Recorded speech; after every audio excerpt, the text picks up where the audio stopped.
Can we kindly be on our feet to welcome His Excellency, the Vice President of the Republic of Ghana?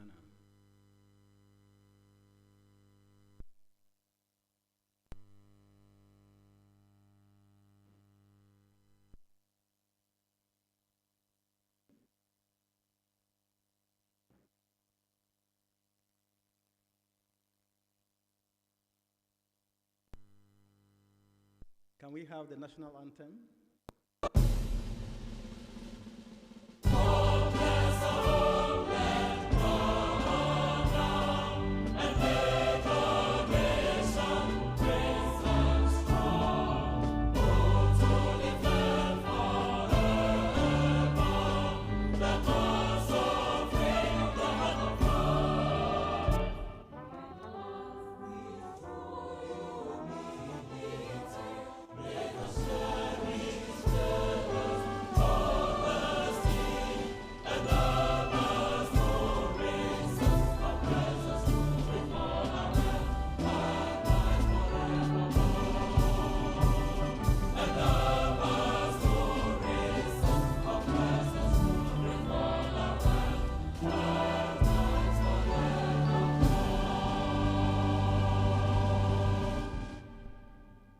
Thank you.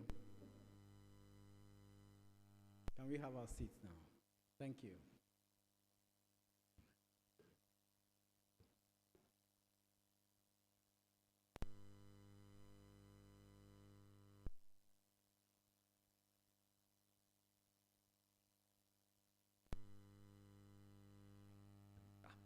Thank you. Good morning. Good morning, Vice President Bawumia, Minister Afriyie, and members of the GEO plenary and the GEO community. It is my pleasure, and it's good to see so many of you after so many years of remote observations on meetings, and it's a pleasure to be here today. My name is Dr. Stephen Volz. I'm the head of NOAA's National Environmental Satellite Data Information Service and the lead co-chair for the GEO Executive Committee and the host of this year's meeting. First, I would like to express my sincere appreciation for Ghana for hosting this event.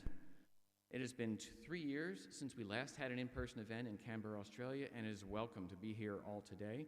We appreciate the hospitality of our Ghanaian hosts, of the warmth of the people, and the opportunity to see your beautiful country, to see how GEO can be helping and benefiting you in meeting your societal goals and needs. Since the 2019 ministerial, our community has made great strides and progress towards achieving the future for GEO and for the world, advancing our work program activities, and advancing and working with our community members, and with a renewed focus on improving the lives of the people and organizations that we support. The theme for this year's plenary is going to be Global Action for Local Impact. During this plenary, we will hear from how GEO has been addressing recommendations from the midterm evaluation of GEO, developing a cohesive work program that's structured on fostering the synergies between all of our activities, and really delivering impacts to all regions with a focus on Africa. Our charge is today to do what we do best, to be the essential partner to help people around the world make better choices to benefit their communities and to live in a world of a changing environment. And with that, I would like to introduce the Minister, Dr. Kwaku Afriyie, Minister of Environment, Science and Technology and Innovation. Please, to the podium, sir.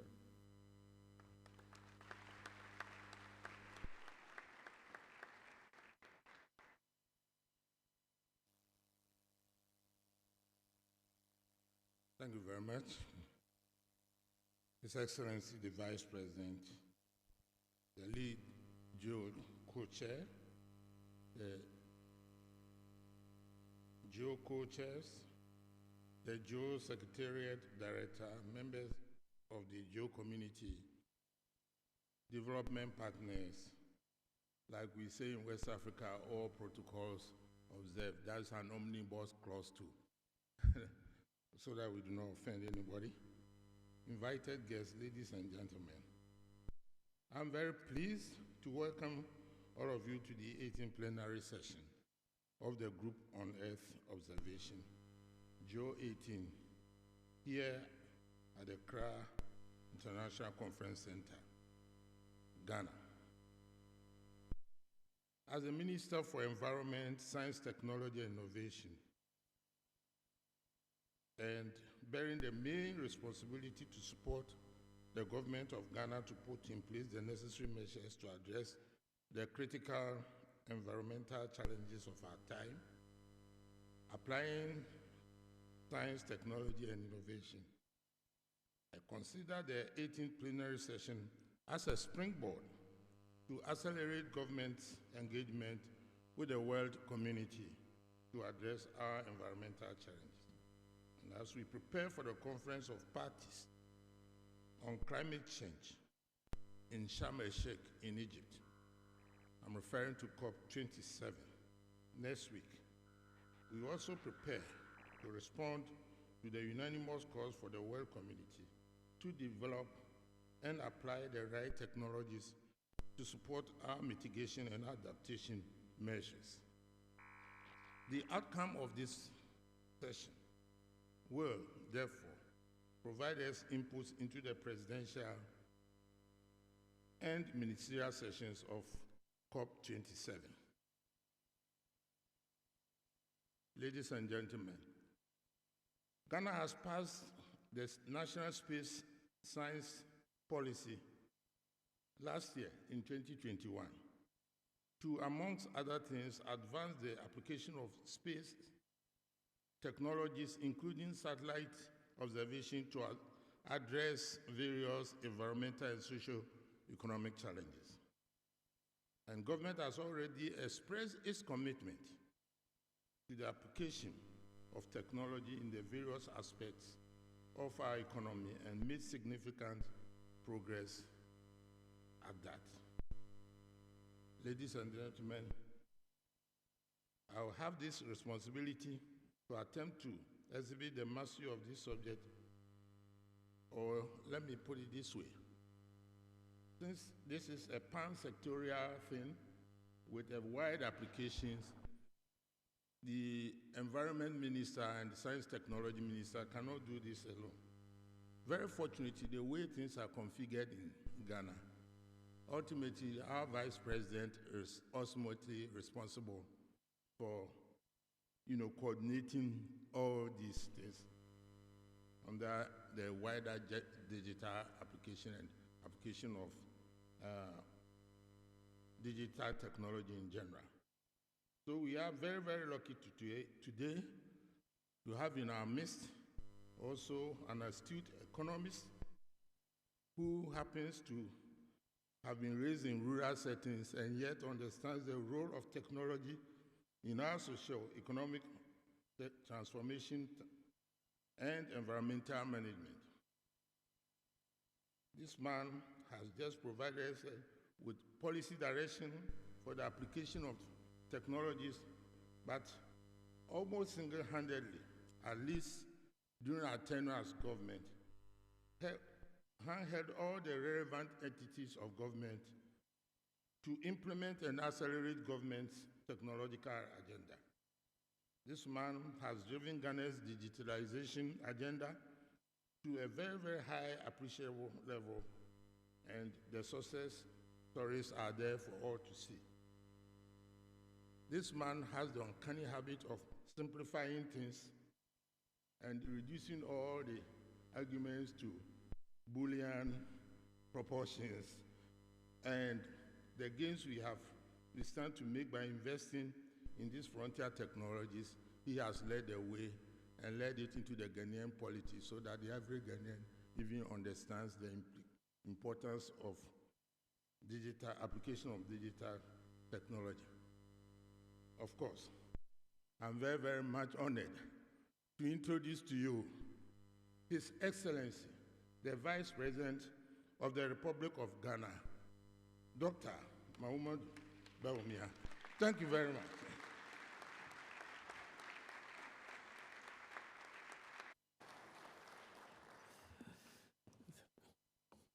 Thank you very much for your kind words. Minister for Environment, Science, Technology and Innovation, Dr. Kweku Afriye, the Minister for Lands and Natural Resources, Honorable Samuel Abu Jinapo, the lead co-chairs, the GEO Secretariat Director, heads of delegations, members of the diplomatic corps, distinguished invited guests, ladies and gentlemen. On behalf of the government of Ghana and the people of Ghana, I welcome you all to the city of Accra. It is my pleasure and honor to be here today at the 18th plenary of the Group of Earth Observations under the title Global Action for Local Impact. The meeting represents the pinnacle of global collaboration for accelerating the use of Earth observations as evidence for local impact, both in Africa and around the world. It has been exactly 20 years since the global community highlighted the need for coordinated observations relating to the state of the Earth at the World Summit on Sustainable Development in Johannesburg, South Africa. We now know how data and information received from orbit serve as valuable scientific tools to improve our understanding and management of the Earth and the environment. Today, investments in Earth observations capabilities are growing and enabling the widespread application of environmental intelligence to tackle challenges. Despite the increased data availability than ever before, many low and middle-income countries are lagging in infrastructure, capacity, and expertise to tap into advances made in Earth observation technologies. The Africa Union's Agenda 2063, the continent's blueprint, which is aligned with the post-2030 agenda, seeks to transform Africa through inclusive and sustainable socioeconomic development. Fundamental to the Agenda 2063 are the African Outer Space Program and the African Space Policy and Strategy that reinforce the continent's vision to not only be a consumer in global space arena, but to become a producer and regulator of space products. Through these initiatives, the African Union is working to address the growing needs of African countries to harness space technologies and services, including Earth observations, to drive policies and decisions to attain the Agenda 2063 and the Sustainable Development Goals. As we organize ourselves as a community today for this GEO plenary in Ghana and subsequently for the United Nations Climate Change Conference, COP27 in Egypt, we are reminded of the major environmental, climatic, economic, and social challenges confronting Earth. Evidence of melting glaciers, rising carbon emissions, and rapid degradation of the Earth's natural resources keeps getting stronger each year. Recent heat waves and wildfires in Europe and severe storms and floods unleashed in some parts of Africa, the Americas, and Asia have contributed to severe destruction and displaced thousands of people. These events reinforce our resolve to continue working collaboratively and to find innovative solutions to build resilient economies, secure food and water systems, and ensure the sustainable management of our planet. Ladies and gentlemen, this gathering presents a unique opportunity for us to renew our unequivocal commitment to deepen international collaborations and develop national Earth observation capabilities to support socioeconomic transformation for the achievement of the Africa we want and the world we want, as articulated in the Agendas 2063 and the Post-2030 Agenda, respectively. Distinguished ladies and gentlemen, Ghana has made significant progress in our poverty reduction effort. Over 2 million citizens no longer live in poverty. Widened access to education, jobs, higher agricultural production, and rapid urbanization drove poverty reduction. Yet, the rapid urban growth puts pressure on our cities, including secondary cities, which have grown comparatively faster than larger ones. Intra, north-south, and rural-urban migrations contribute to urban sprawl and expanding informal settlements. Unplanned spatial expansion of big cities threatens economic efficiency, increasing social and environmental costs of urban commuting. Natural resource depletion, heightened by unsustainable mining, inadequate waste management and sanitation, make Ghana extremely vulnerable to climate change and environmental degradation, and threaten resilience and economic growth. Existing efforts to tackle these challenges will require accurate, global, and timely data and information to support sustainable development in the country. Earth observation systems could easily be used to track and, in some instances, minimize the negative impact of these environmental problems. In Ghana, for example, we are applying the products of the Digital Earth Africa program to monitor landscape changes because of illegal mining activities. Developing an interoperable data ecosystem that combines Earth observations data with other data, including socioeconomic data, citizen data, and statistical data, among others, would be more meaningful and impactful.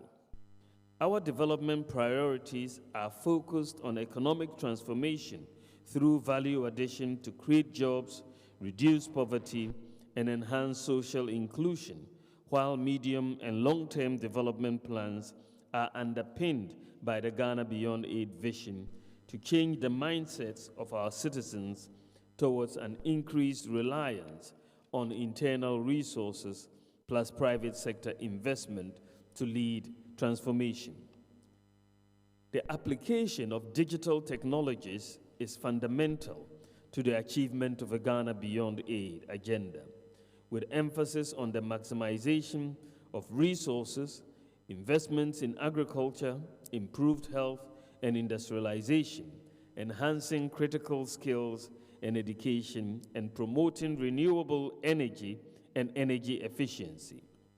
We are almost finalizing a new digital economy policy and a digital transformation blueprint to position Ghana as an ICT innovation, as a leader in ICT innovation in sub-Saharan Africa.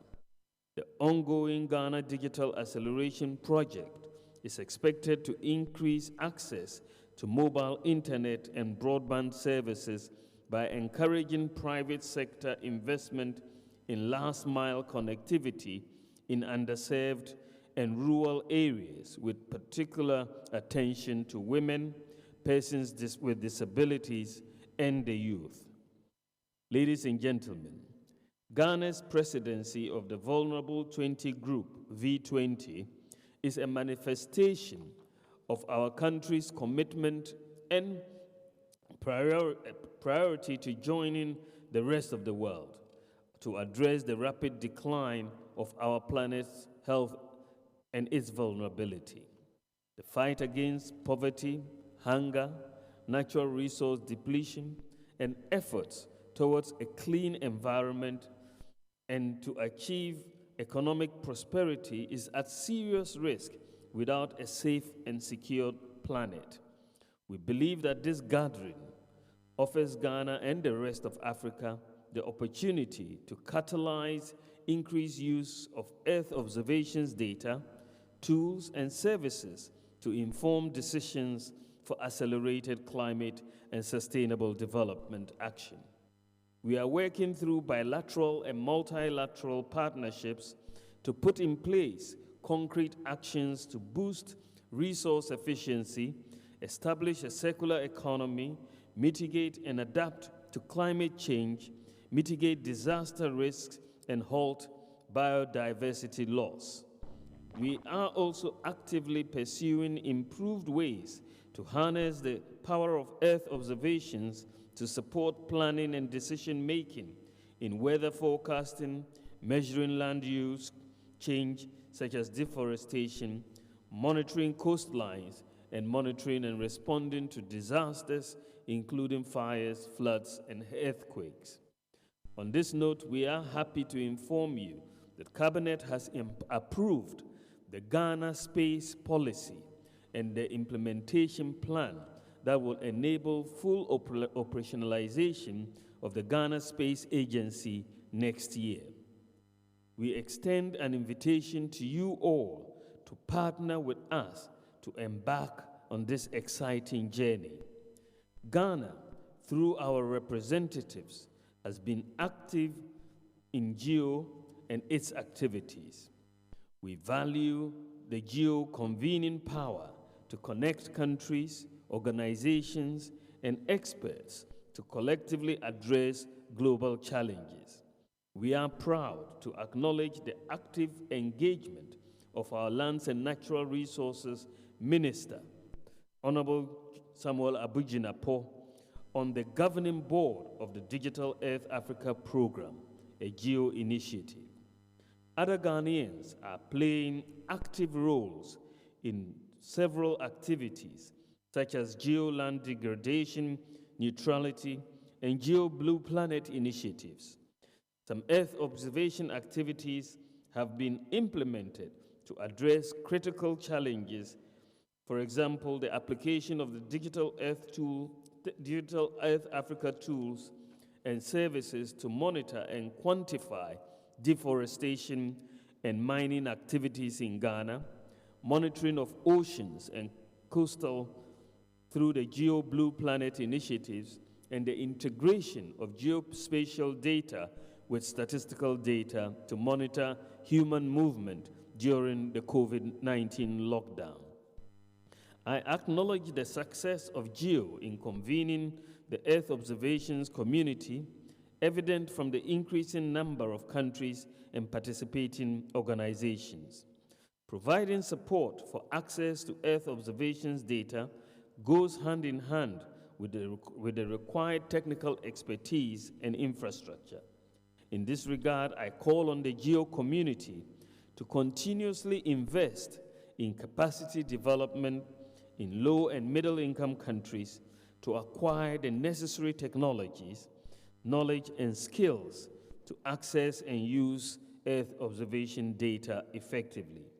We see GEO playing a prominent role in fostering cooperation and partnerships among countries to co-design and co-develop programs and initiatives that support countries with limited Earth observation resources and capacities. As you gather here to refine the post-2025 strategy for GEO, I call upon you to accelerate Earth observations initiatives, programs, and projects to deliver tangible socioeconomic and environmental impact at the country level. The establishment of national GEOs can be instrumental in promoting institutional coordination for the advancement of Earth observation activities at the country level. Through impactful activities, countries will experience the GEO value addition and be motivated to actively contribute to the growth of the GEO community. As we prepare to move to the next chapter, we must sustain and build on the gains made by GEO so far. It is imperative that the GEO community continue working together to create the enablers for nations not only to access Earth observation data and services, but to use them to address identified development challenges. Nations with advanced Earth observation capabilities must provide leadership, financial and technical support to developing nations to bridge the Earth observations gap. Ghana, ladies and gentlemen, reaffirms its commitment to being an active member of GEO, and I remain hopeful that the outcomes of this meeting will maintain the momentum and reassert the global call to leave no one behind. I wish you a pleasant stay in the city of Accra, and may the plenary be a resounding success. I thank you very much for your attention.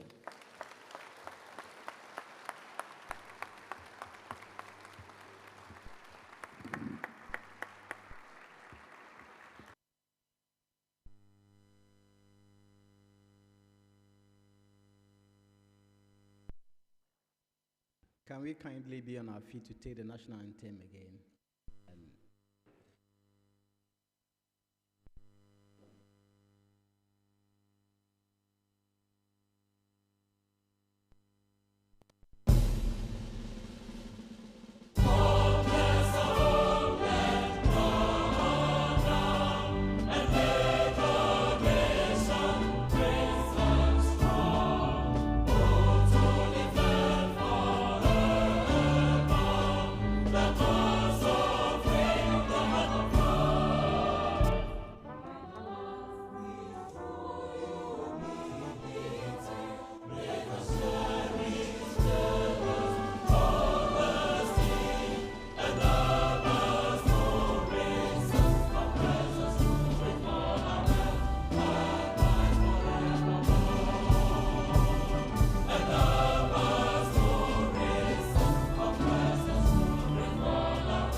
Thank you very much. His Excellency will take a group picture with the delegation up and downstairs. And then Dr. Kaba, kindly join in the picture taking. Professor, please. No.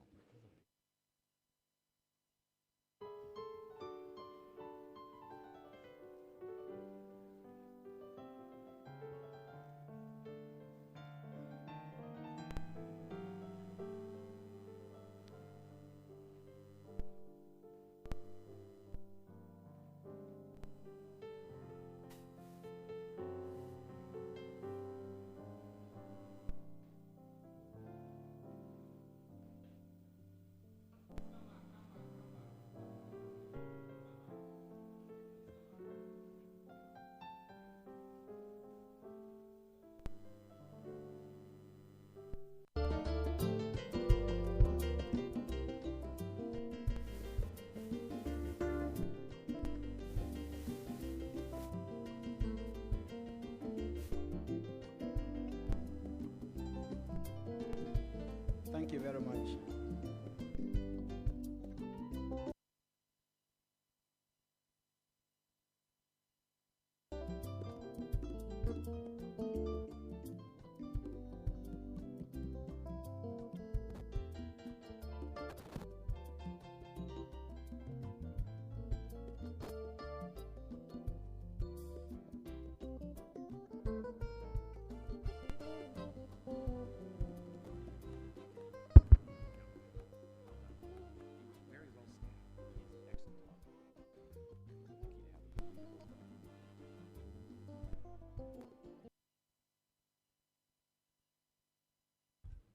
Hopefully the front will fill up again when they come back. Okay.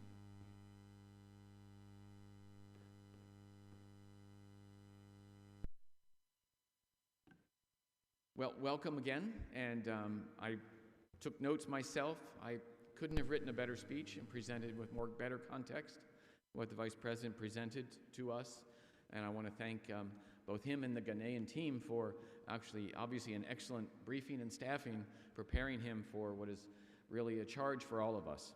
So with that, I'd like to move on with the agenda, and our next presenter or speaker will be a voice from the youth group that we have within the Secretariat. We've understanding this is the generation that will benefit most from the work that we do, and that is Ms. Karine Dassa, peacemaker and social justice and general equality advocate from Cameroon. So please, Ms. Karine.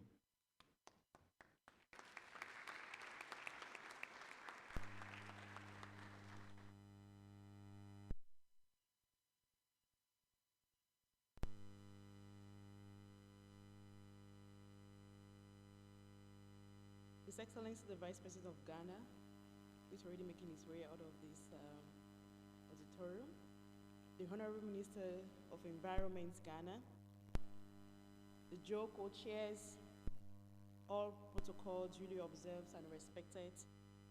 Hello, young people. Hello, young people. Thank you very much for the opportunity for me to speak today.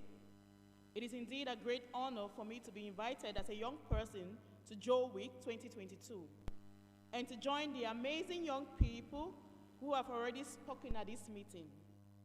As a young person from Cameroon, I am keenly aware of the mounting environmental challenges we face today.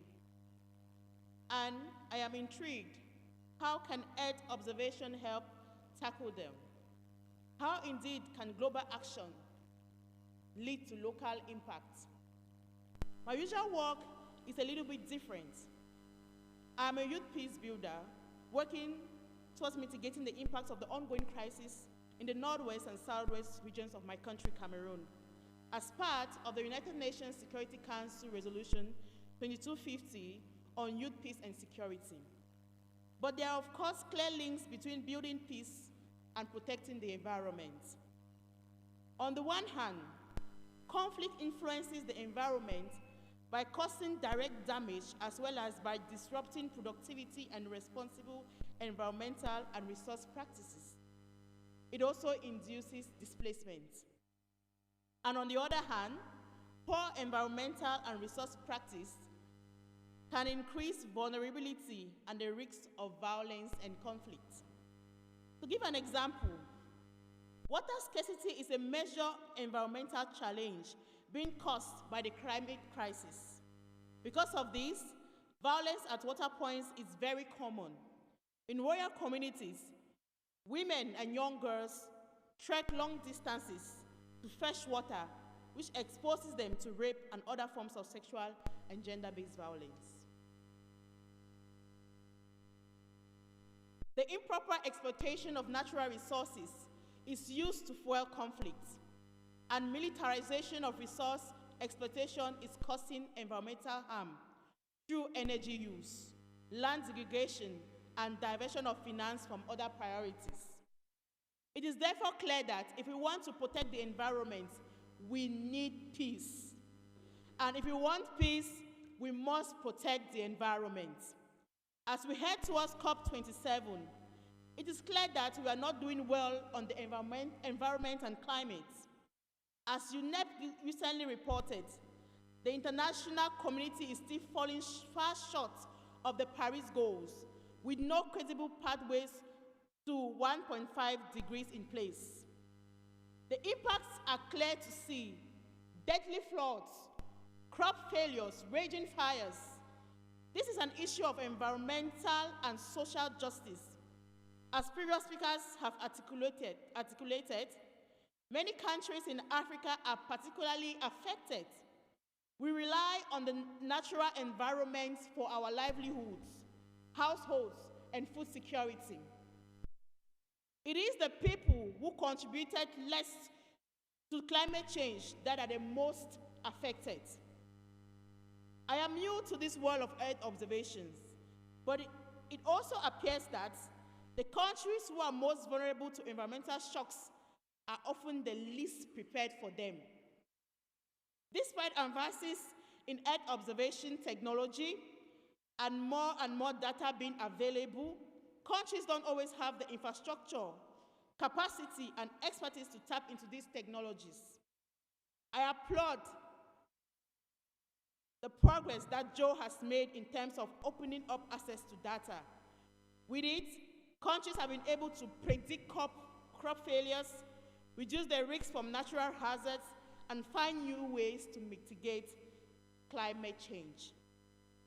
As I heard in one of your recent videos, GEO is not just here to produce reports. They want the data to be used. But I am also here to challenge you. My generation is anxiously waiting for global leaders to take action on the environment and build peace. And I don't want them to have the excuse that they don't have the information that they need. So, in your discussions this week, please consider these questions. How can we do this faster? How can we focus on the biggest issues? How can we get our information into the right hands? And of course, how can we bring in young people to not only the discussions, but also the action? Because the time for action is now. It's now. Thank you very much.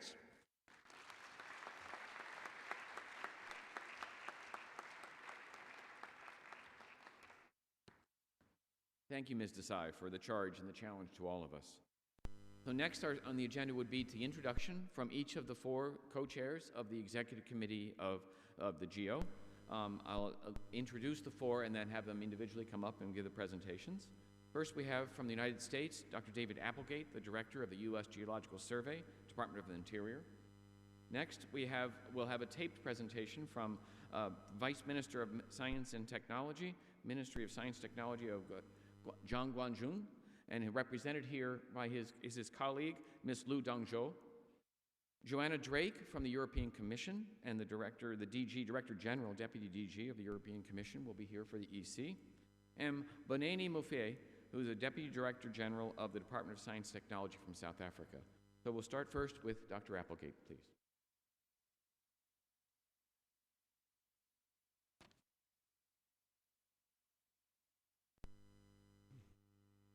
Thank you so much, Steve. Ministers, fellow co-chairs, GEO delegates, and GEO Secretariat, ladies and gentlemen.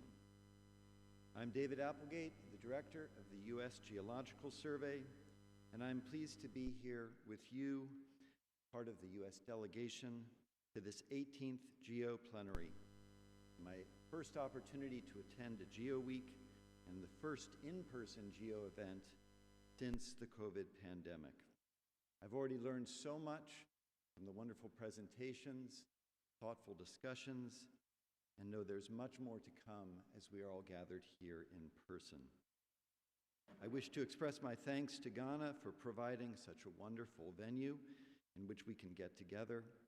And it was, of course, an honor to hear from the Vice President who set such a valuable tone for this engagement we are involved in today. The United States has been a beneficiary from its engagement of GEO and the value that it brings through the years. At the national level, we rely on our U.S. GEO organization, our national GEO, which is comprised of 13 different federal agencies, to ensure that we have a coordinated U.S. investment in Earth observations across the government and in their application. Since 2005, U.S. GEO has matured to become an effective national institution for coordinating the shared mission we have as a member of GEO. This ability to focus our government resources effectively has been a huge benefit to the U.S., understanding other agencies' plans for Earth observation and how to leverage them. I encourage GEO members to continue to explore how a national GEO mechanism can lead to improved Earth observation coordination and requirements gathering. We will hear more about the importance of national GEOs as well as regional GEOs throughout this GEO Week. I also encourage all attendees to visit the U.S. GEO exhibit where you can learn more about our national GEO model and how we work together and with our global partners to support the use of Earth observations for delivering societal benefits. At the regional level, with my fellow Americas Caucus co-chairs from Peru and Costa Rica, I am happy to share that we continue to make strides across the Americas via GEO program work and also our AmeriGEO coordination mechanisms to grow use of observations to meet specific regional needs. As one outcome, I was pleased in the last year to sign an agreement between the USGS and CONIDA of Peru to grow our coordination on the use of Landsat and PeruSat data. On the global scale, I look forward to hearing more this week about GEO activities and priorities for the future, and then to bring that back to the United States on ideas how we can grow our coordination with the various work program activities and deliver the global action needed for local impact. It is the theme of this year's plenary. I look forward to hearing more about the next GEO work program for 2023 to 2025 and how we can develop synergies and demonstrate through pilot incubator projects that can deliver impacts for our stakeholders in critical areas such as ecosystem extent mapping, among others. I'm excited to learn more about these pilot efforts and look to the post-2025 GEO strategy, which will set us up for a strong ministerial event next year and a new future direction for GEO. It's fitting that this meeting is right before the UNFCCC Conference of Parties and then the UN Conference of Parties Convention on Biological Diversity, given how crucial Earth observations are to helping us address the issues associated with climate change and biodiversity loss. The recent flooding events that have displaced millions in Nigeria and neighboring countries is only the latest tragic reminder of the challenges that we face as a world, and our hearts go out to all of those affected. On behalf of Rick Spinrad, the U.S. Principal to GEO, and myself, we want to reiterate the United States' strong support for GEO and its activities and look forward to working with our administration to identify high-level support for the Ministerial Summit next year. Thank you.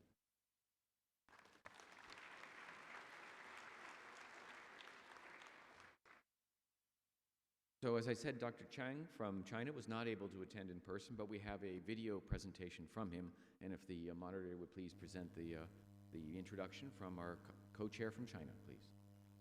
尊敬的马哈茂杜巴武米亚副总统、塞缪尔吉纳伯部长、夸库阿夫里耶部长，尊敬的各位GEO联合主席、GEO首席代表、GEO秘书处主任、各位同事和朋友们，大家好！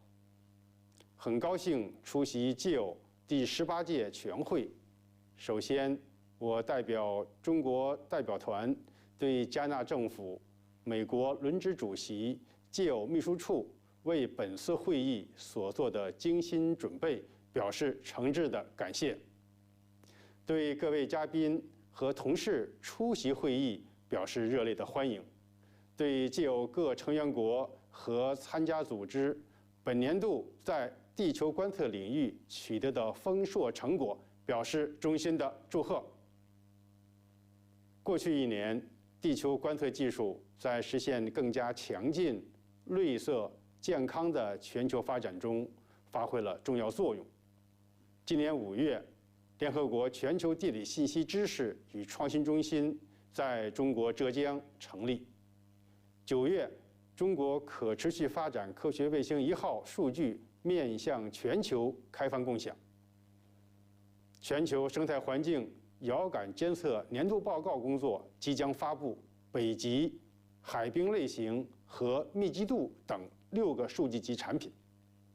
面向全球地球观测知识开放和共享的需求，中方全新升级了国家综合地球观测数据共享平台，并正式发布了地球观测优秀应用100家案例。这些工作都为国际社会积极落实联合国2030可持续发展议程和缩小数字鸿沟提供了技术和数据支撑，也为全球共同发展贡献了科学决策信息支持。本次GEO会议周以全球协作赋能地方为主题，聚焦非洲乃至全球的能力建设和落地应用。今年，中国为南部非洲赞比西流域定制了农情监测云服务平台，入选联合国南南合作和三方合作促进可持续发展优秀案例。中方主办的亚洲大洋洲区域能力建设国际培训班成功举办，面向来自亚洲、非洲、美洲等近40个发展中国家的685名青年学者，围绕碳与水生态环境开展了技术培训。中国GEO全球灾害数据应急响应机制持续开展公共服务，为汤加火山喷发、孟加拉国洪涝、阿富汗地震等重大灾害，共享了民用和商用高分辨率卫星数据和灾情分析产品，助力当地救灾和灾后重建工作。当前，随着地球观测技术不断发展，其广泛应用已为社会经济发展注入了强大动能。为此，中国今年成功召开了首届中国GEO大会，在诸位联合主席和秘书处的大力支持下，中国GEO进一步凝聚共识、汇聚力量，为与国际GEO深化合作打下坚实基础。同时，我们也希望GEO各界能够继续携手前进，围绕应对气候变化、促进能力建设、推动数字经济发展等全球重要议题，为国际社会提供地球观测界的解决方案，为构建人类命运共同体做出GEO的贡献。最后，预祝本次会议周取得圆满成功。谢谢。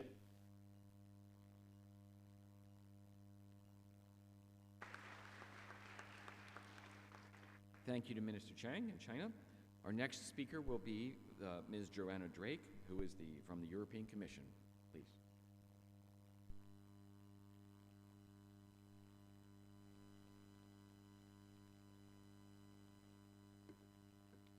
Thank you very much, Steve.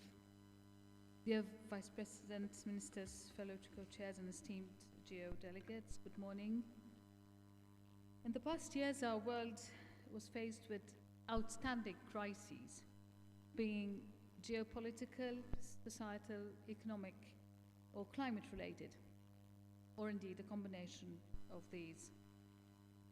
The European Union responded with efforts to strengthen resilience and to make our and the global economies and societies greener, fairer, and more digital. The European Green Deal is the European Union's roadmap to become the first climate-neutral continent by 2050 and to implement the United Nations 2030 Agenda for Sustainable Development. This is further reinforced by the combination of the green and digital transitions, and it is clear that Earth observation through Copernicus products and services are a poster child for this twin transition.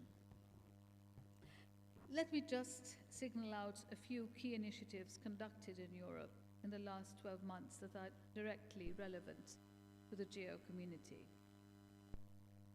The European Union's Data Governance Act increases trust and creates incentives for the voluntary sharing of data for the public good. It aims at making data more easily accessible and facilitates data sharing across sectors in order to leverage the huge potential of data for benefiting the economy and people. The Commission has also started establishing common European data spaces in strategic sectors involving private and public actors. The Destination Earth initiative will unlock the potential of digital modeling of the Earth systems with the unprecedented observation and simulation capabilities empowered by Europe's HPC computers and AI capacity. The digital twins, which are currently developed under the initiative, are designed to be better prepared for extreme events, better adapt to climate change, and better predict its socio-economic impact. The European Space Programme already provides a wide range of data and services to support, for example, renewable energy generation, commercial transportation, personal navigation, or precision agriculture. I would like to highlight the central role of Copernicus for climate action and the implementation of the Paris Agreement as a global leader in the provision of Earth observation data and information to users across the world under a full, free, and open data access policy.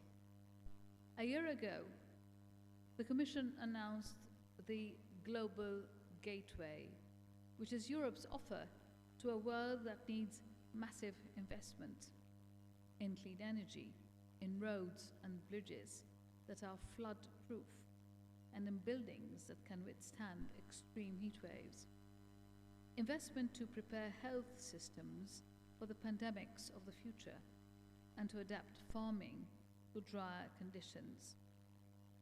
Dedicated activities to equip our workers with skills that match the jobs of tomorrow, or investment in digital infrastructures and data, as data is the fuel of the new economy. The EU-African Union Summit in February of this year saw the launch of the Global Gateway Investment Package for Africa. It is designed to boost public and private investment for Africa's socio-economic, green, and digital transformation. Both the green and the digital transitions in Europe depend on world-class research and innovation. The Commission launched EU research and innovation missions in September of last year to come up with concrete solutions to our greatest environmental challenges to achieve on climate change resilient regions, healthy oceans and inland waters, healthy soils, and climate neutral cities. Not to mention, of course, the mission on cancer. As European Commission GEO co-chair, I work closely with our member states and the European participating organizations to support our engagement in GEO. With the Joint Research Center, we are investigating the design of virtual ecosystems and governance methods that enable the flow of data between countries and economic sectors. The design will reflect emerging trends, technologies, and development practices in the Earth observation domain and beyond. The JRC will also continue to assess and translate the policy needs both for the European Union and in the context of shared international commitments for Earth observation products and services, establishing strong and traceable EU Earth observation value chains to address these needs.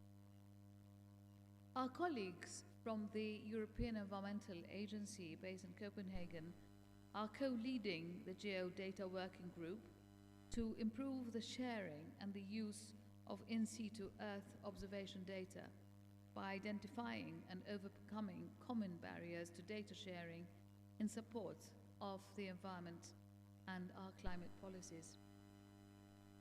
From our projects portfolio, so-called E-Shape has contributed to accelerate a breakthrough in the European observation sector and serving GEO through further shaping the Euro-GEO initiative. eShape has developed and promotes European Earth observation capabilities with and for the users through a unique co-design methodology to bring new partners on board.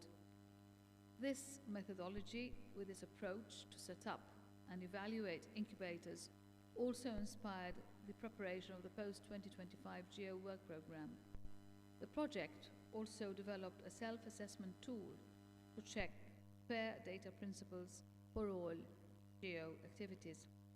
Another aim of our actions is to integrate citizen observations in pan-European infrastructures, as done by the Horizon 2020 project COSFO Cloud, which connects citizen observatories with the European Open Science Cloud and facilitates and increases the use of citizen science in GEO by supporting global coordination and collaboration. As part of the GEO GLOWS initiative, TWIGA developed services for Africa based on in situ data for irrigation, crop management, weather information for small farmers, agriculture index, insurance, flood early warning, dam reservoir management, cross-border water management, livestock heat stress, and solar energy, starting in Ghana, Kenya, Uganda, Mozambique, and South Africa. Africultures, as well as a member of the GeoGLOWS initiative, developed a digital platform on remote sensing services for food security in Africa, with special attention for climate, crops, drought, land, livestock, water, and weather. While the projects are finalized, the partnerships are maintained and developing further collaboration within the GEO community. Looking back at our own efforts to promote GEO in new fields, we might signal also the International Society for Photogrammetry and Remote Sensing, the ISPRS, which established a working group led by the representatives of the European Commission and European Space Agency that establishes a strategic partnership with GEO to work on spatial information service, science, remote sensing, education, and outreach. Finally, I would like to once again emphasize that the pressing environmental problems of today can only be solved by the active collaboration between all of us represented here. And I wish you an excellent and enriching GEO plenary. Thank you very much.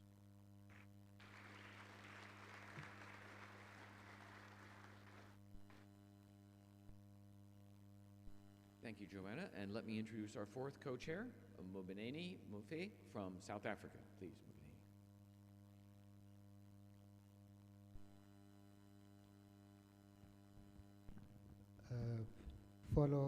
Fellow co-chairs, the members of the Executive Committee of the Group on Earth Observation, the GEO principals, representatives of the GEO participating organization, the director of the GEO Secretariat and the team, distinguished guests, ladies and gentlemen. The GEO Week 2022 is being hosted in Ghana this year, which is quite historical because it makes Ghana the second country in the continent to host this event. I feel very proud being the representative of and the leader of the African Caucus that this day has arrived. And it's really not just about the hosting of the event, but about the value that Earth observation brings. And sometimes we look at it from the aspects of how we're able to respond to disasters or deal with challenges that are brought mainly due to climate change. But it is quite important to also realize that without us valuing Earth observations, there are also dire consequences on our economies. I really want to try and ask this one question, and I've got a number of responses that will be based on our experiences in South Africa with regards to the role that Earth observation plays. And the question really is, what would we do without Earth observations? As we recover from the outbreak of COVID, the reason of which is that we're meeting for the first time in 3 years in person as the GEO community in terms of hosting of the GEO weeks. We have really relied very much on the role that Earth observation plays in responding to the impact of COVID. This is whether in terms of being able to map out and understand the movement of people and the impact of how the virus was spreading. It also is about how, in various instances, we were able to use simple scientific techniques such as surveillance of the wastewater in order to be able to pick up even before the flaring up of the so-called waves, that you then are able to pick where the increases in the concentration of the viruses were. And this was really based on observation work. I think that it is important to also highlight that a number of disasters have already befallen us, and there was reference made to the floodings in Nigeria. Closer to home for us in South Africa, the flooding in KwaZulu-Natal area over the past couple of months, which has left some devastation on infrastructure, homes, various facilities, destruction of very sensitive ecosystems. And again, it was back to how we utilized Earth observation data to be able to respond to those. Ladies and gentlemen, South Africa has got about 3,000 kilometers worth of coastline. And that spans 2 different oceans, the Indian Ocean and the Atlantic Oceans. And there's a lot of economic activities that happen in our oceans. On the 13th of January 2022, out of the program that we supported at the Cape Peninsula University of Technology, we had manufactured 3 CUBE satellites, which were ultimately launched on Elon Musk's space launcher. And these 3 satellites add to a few that we've already launched that are going to help us to monitor the activities in our oceans. And this is because without monitoring those oceans, there is a huge economic loss in terms of illegal fishing that could happen. There are all sorts of ecological disasters that could go unnoticed because of the spillage of oils and so on and so forth. And there is also a lot of aquaculture practices that will be destroyed if we are not able to monitor that. And I raise this issue because the losses economically that we can have if we are not utilizing space sciences are huge, both in terms of the real millions of dollars, but also in terms of opportunities for employment. And when you reflect on what the Vice President was saying here earlier on about how you're able to also monitor and deal with the challenges of illegal mining, which is quite a big challenge, not only here in Ghana, but also in South Africa, and I suppose in other countries. So as a result of us being here in Africa, this week is quite opportune because we need to be able to raise the value of Earth observation, not just as something that happens in space, but as something that has got a huge contribution to make to our economies. So we're hoping that what we have already started to build around the momentum on Earth observation, the work that is now picking up momentum in the area that is being done by AfriGeo, the growth in the membership, but also the tangible programs that we are implementing, and thanks also to the partnership with other regional GEOs that are partnering us in ensuring that we can actually not only raise awareness, but also build capabilities, share the data that in most cases is coming from our other regional GEOs. But most importantly, as we think about GEO post 2025, that we begin to ask ourselves, how do we truly make sure that those who do not have access to various Earth observation infrastructure can actually benefit by being members of GEO, hence those that have, basically making sure that they avail and share information and data. And here we're talking about data that is going to be used to save lives and to save our planet. So I do think that, and I think we have outgrown this phase of saying we're coming to have talk shows. I've been in GEO since its inception in 2005 as a formal GEO from the ad hoc GEO. And I think that I'm beginning to see how tangible some of the interventions are becoming that in the past were probably just subject of discussions.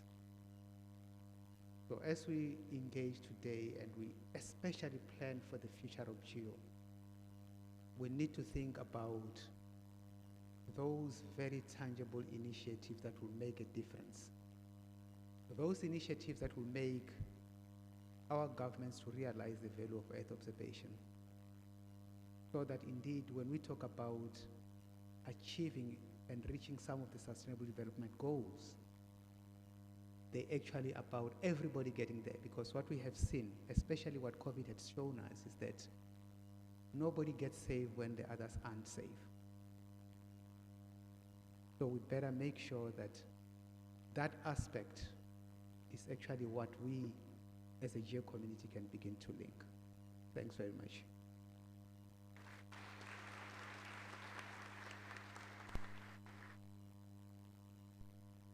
Thank you, Benani. And finally, I'd like to introduce the Secretary Director of the GEO Secretariat. And I wanted to note that this is the first plenary we've had in 3 years. And you'll, to those of you members and participating organizations will note a lot of new faces in the Secretariat. There's been a lot of additional capabilities and brought to it. I encourage you during this 2 days or during the week to reach out to introduce yourselves and ask a lot of demand, put a lot of demands on that group. Ask them to help you and to serve the organization. They're here to help and definitely are bringing a new energy and a new focus on our activities here. But with that, I'd like to turn it over to Yana Gevorgian to talk about her organization and about how it's helping GEO. Good morning, everyone. Welcome to GEO Plenary 18. What an incredible privilege to follow Vice President Bawumia, who literally said not only the most inspirational speech probably I've heard this year, but really the incredibly clear call to action. We could probably have just kicked off our agenda just following his speech. To the local organizing committee, thank you very much for having created this space for us to gather coming out of the COVID hiatus. And please do pass our incredible thanks to Vice President Bawumia.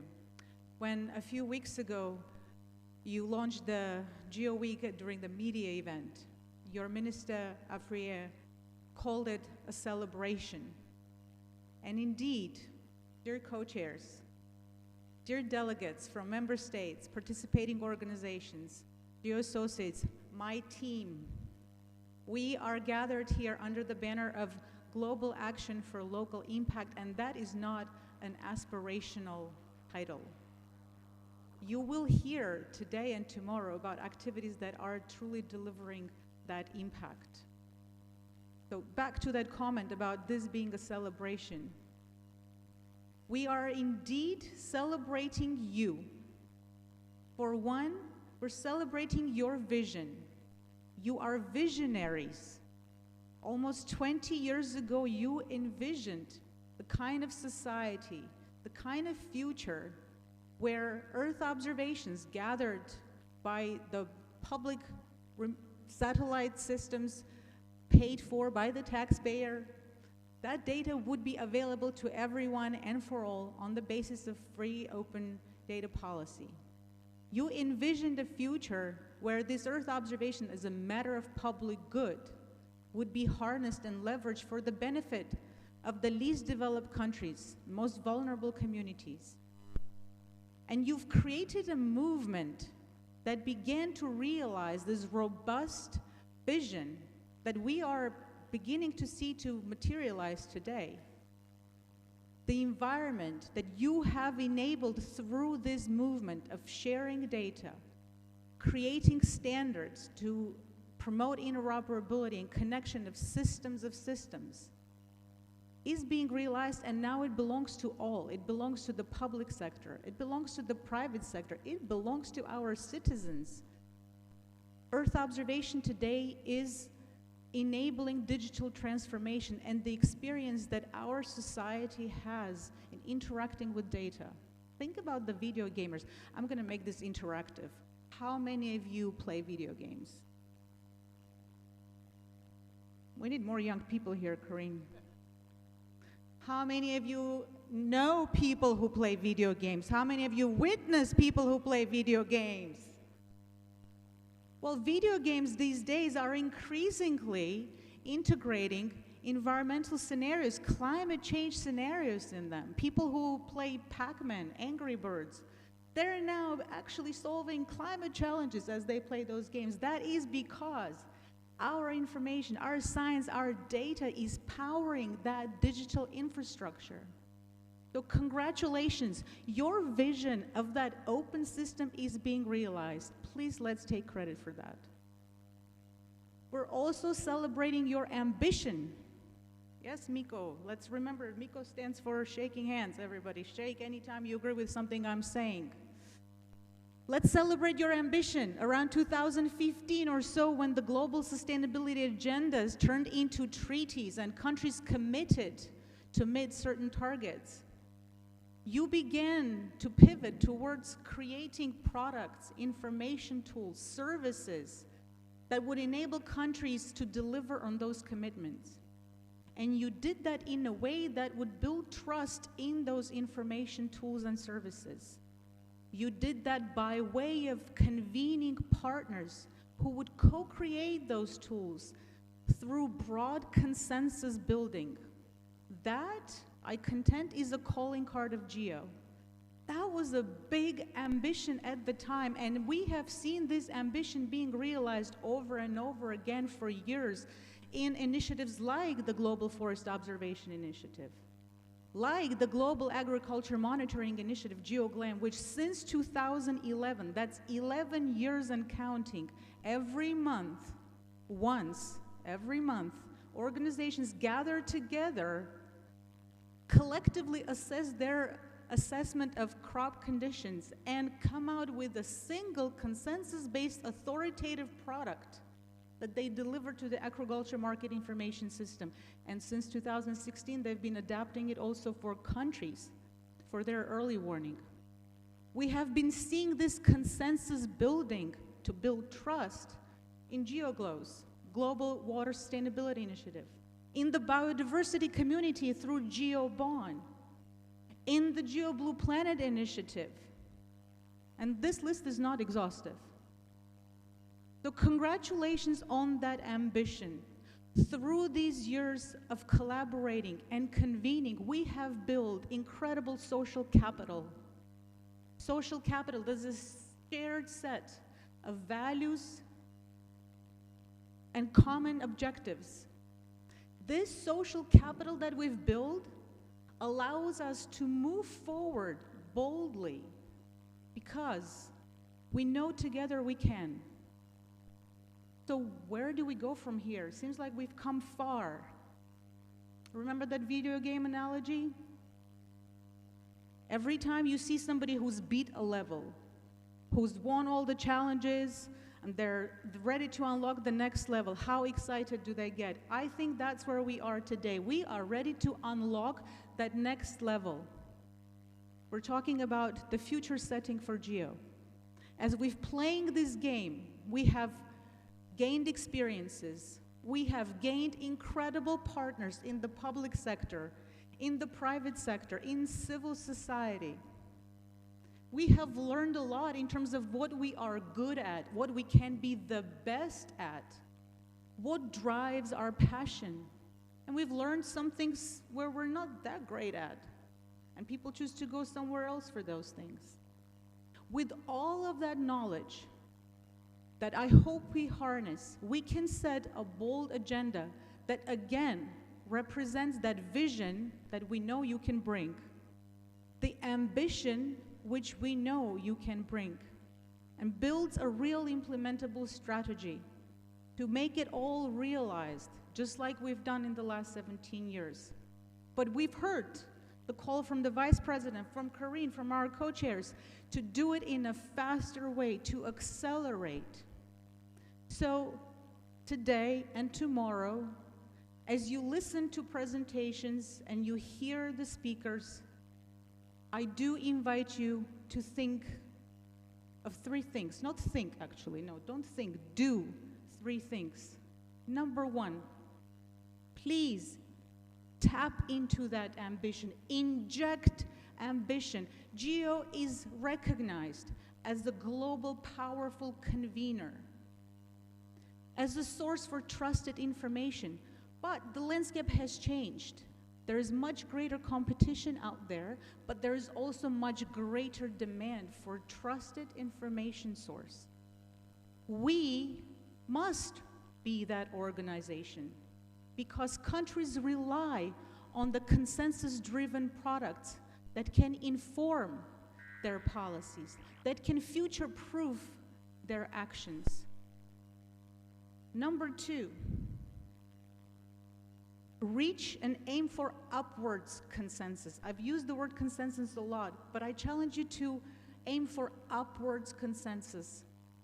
As you're deliberating on the post-2025 GEO and you think about how it should serve your constituencies, I really encourage you and appeal to you to think about other constituencies, your neighbor countries, or the faraway countries, the least developed, the most vulnerable, who are suffering from climate change, biodiversity and nature loss, pollution and waste at much greater detail and scale. Being a member of GEO means you have made a commitment to act on their behalf as well. So as you are expressing your views and positions, do be willing to give up a little more so that you can really aim for the strategy and vision that will deliver on the greater collective good. Upwards consensus means it needs to feel a little bit uncomfortable as you are having discussions. So if you are feeling a little bit uncomfortable, that means we're doing things right. And number three, let's build the bridge. Let's build the bridge from today into the future towards that accelerated impact.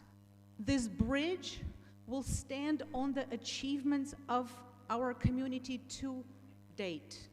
It will stand and be built on the foundational principles of GEO: openness, transparency, collaboration, inclusiveness. But this structure, this bridge from here into the future has to be solid. And it needs your resources. And by resources, I do mean your talents, your time, your funding, your advocacy, and your communication. You will hear and see programs that are being shaped from within our work program that will be the basis of that bridge from today into the future. Please support these with passion, with ambition, and inspiration as you leave GEO Week and you move on to COP27, COP15, or just back to your general business. Remember to speak to your partners in your governments, in your country, across borders, about what you've seen here, about how your countries have benefited from the work of GEO, what excites you. So, as Corinne said, the future begins now, the time to act is now. Let us unlock that next level together. Thank you very much.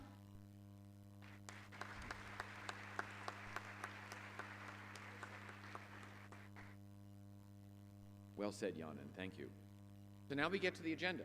So you've heard the introductions, you've heard the charges and the challenges. So we'll start with a couple of points of just working order for the plenary today and for the tomorrow. First is the adoption of the agenda for the work plan for the today, the draft agenda. So I ask if there is anyone who has any in the plenary who has comments to the agenda, or we endorse it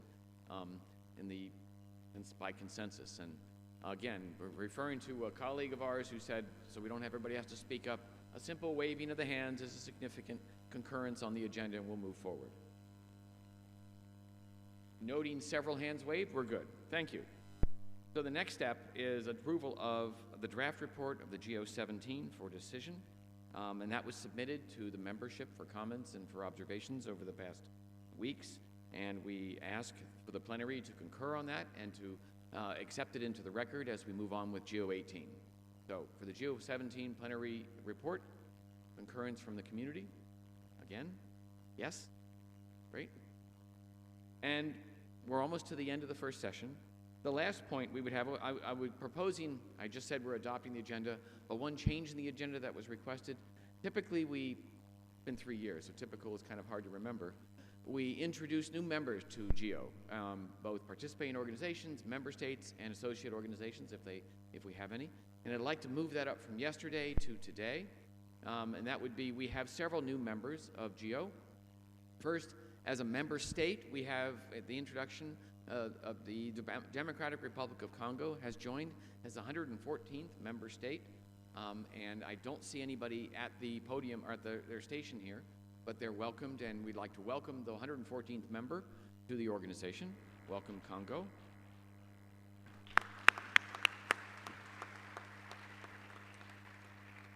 And in the last year, we have 3 new participating organizations, and I do want to reflect how important it is for the participating organizations as key and essential members of GEO, because it is taking all of us to accomplish what we're trying to do, what we are trying to accomplish. First, from the 58th Executive Committee meeting last summer, we accepted Sociedad Futura and the Space for Climate Observatory as 2 new associate members. Participating organization, I'm sorry. Are either of those represented here today in person? And if you are, you're welcome to introduce yourselves to the community. I don't see them here. SCO, I think, Space for Climate. Would you like to introduce yourself to the community? Thank you. Just use the mic right there.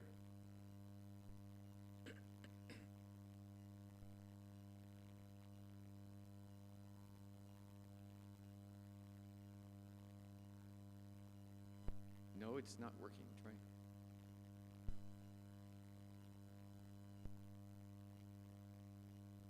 We have handhelds.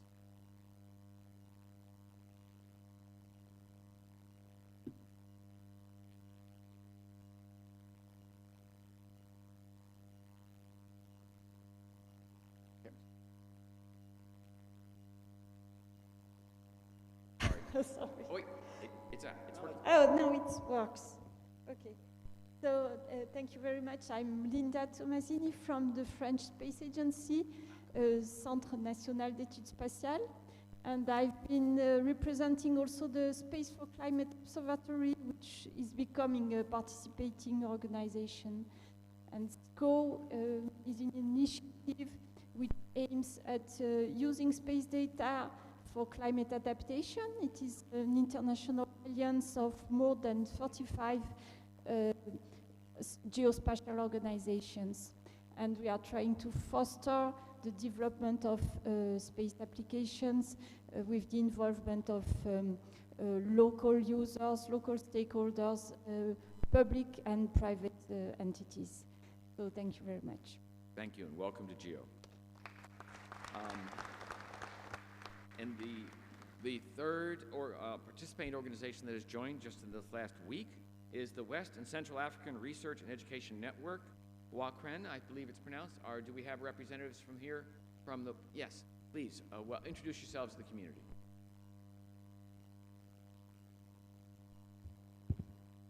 Thank you. Right, my name is Omar Oaya. I am the Chief Strategy Officer of WACREN. So WACREN is the Regional Research and Education Network for West and Central Africa. And it's one of the 3 networks in Africa. There are 3 regional networks, Southern East and North Africa. Together, we are partners in the Africa Connect project. We already work quite closely with AfriGeo. We're really pleased to be joining GEO and being able to bring our networks and data infrastructures to driving the Earth observation agenda. Thank you. Thank you. Welcome to the community. We now have 144 participating organizations as members of GEO. And I see our representatives from the Democratic Republic of Congo have joined us. So I'd like to welcome Democratic Republic of Congo to the GEO, and if you'd like to introduce yourselves, please.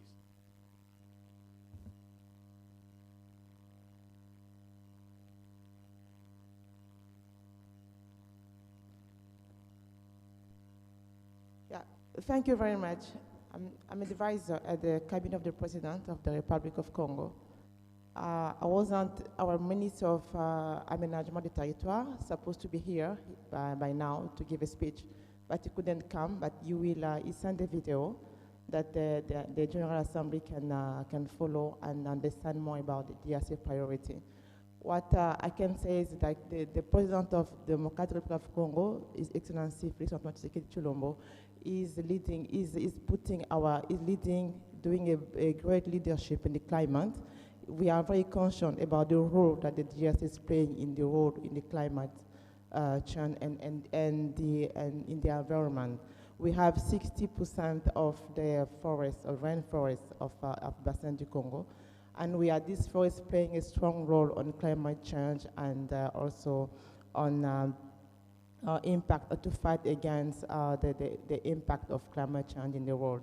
So it's very important for us to be member of the GEO, and we would like to have you accompany us in our country, especially on the database of our forests, our trees, and how we can manage the forest. We cannot manage the forest if we can't measure the forest.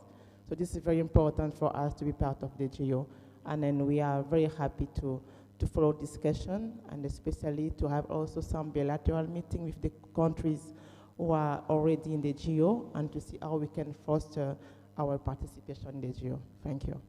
Thank you. And welcome to the community, and we hope we can, and ask us for what we can do to help you out. So the next activity will be a photo opportunity for the collection. And where are we going to be doing that, Yana? We are going to follow Omar, who cannot be missed, right there. Omar, do you want to say? Go ahead. Yeah, so outside. Okay, on the stairs. To take a picture. Okay. Before we all get up, could I just say that the lunch will be served where you can pick up the smell, so follow the senses. But also, I'm actually thinking it will be on the second floor, right? No, yes, it will be on the first. Ah, okay. But what I really wanted to say, remember to have fun. So we have a cute little photo booth there. We encourage you to take pictures to show that you are on board for the direction for the future GEO, and use the hashtag GeoWeek2022 to let everybody know where you are, what you're up to, and let's go outside for the photo.